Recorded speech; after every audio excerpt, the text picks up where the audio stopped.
Shalom, selamat pagi, selamat datang di Renungan Harian Toraya Rabu 12 Oktober 2022.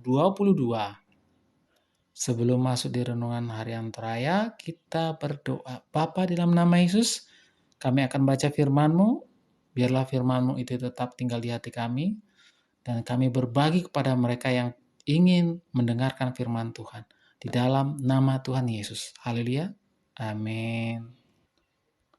2 Raja-Raja 15 ayat 1 sampai 7. Asaya, Raja Yehuda. Dalam tahun ke-27 zaman Yerobeam Raja Israel, Azaya, anak Amazia, Raja Yehuda, menjadi raja. Ia berumur 16 tahun pada waktu ia menjadi raja, dan 52 tahun lamanya ia memerintah di Yerusalem. Nama ibunya ialah Yekolia dari Yerusalem. Tema renungan pagi ini adalah jangan biarkan. Da amu kapani. Sikap cuek terhadap lingkungan sekitar akhir-akhir ini mulai membudaya dalam seharian kita. Setiap orang sibuk mengurus dirinya masing-masing. Ingat bahwa hal ini akan membawa kita pada sifat yang individualistis, yang akhirnya membawa kita pada sikap yang acuh tak acuh terhadap realita yang terjadi di sekitar kita.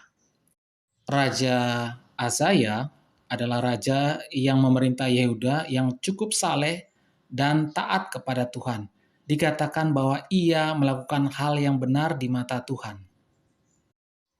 Ia memerintah cukup lama, yaitu 52 tahun. Namun ada satu hal yang membuatnya dihukum oleh Tuhan dengan menimpakan penyakit kusta karena membiarkan rakyatnya dan bangsanya memberikan korban kepada ilah-ilah lain. Sebenarnya ada kekuatan bagi Raja Azaya untuk menghentikan segala bentuk penyembahan kepada ilah-ilah lain, tetapi justru mengambil sikap acuh. Mungkin saja dalam benak sang raja, yang penting saya rajin ibadah, rajin memberi persembahan, tidak membunuh, tidak mengurusi urusan orang lain, dan sebagainya. Namun Tuhan Allah menuntut yang lain, bahwa dia seorang raja yang punya kuasa, dapat saja memerintah agar bukit-bukit itu dihancurkan, agar seluruh bangsanya tidak lagi menyembah ilah yang lain. Kita pun kadang bersikap seperti sang raja yang berdiam diri, acuh dan sibuk dengan diri sendiri, dengan prinsip yang penting saya tidak terlibat. Sebagai orang percaya, kita diberi tanggung jawab untuk menjadi saksi Kristus di dunia ini. Kita jangan diam terhadap berbagai penyimpangan iman yang terjadi di sekitar kita. Saksikanlah kebenaran Allah. Roh Kudus akan menguatkan dan memampukan kita.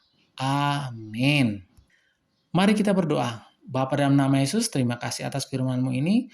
Kami akan lakukan setiap hari di dalam nama Yesus. Haleluya. Amin.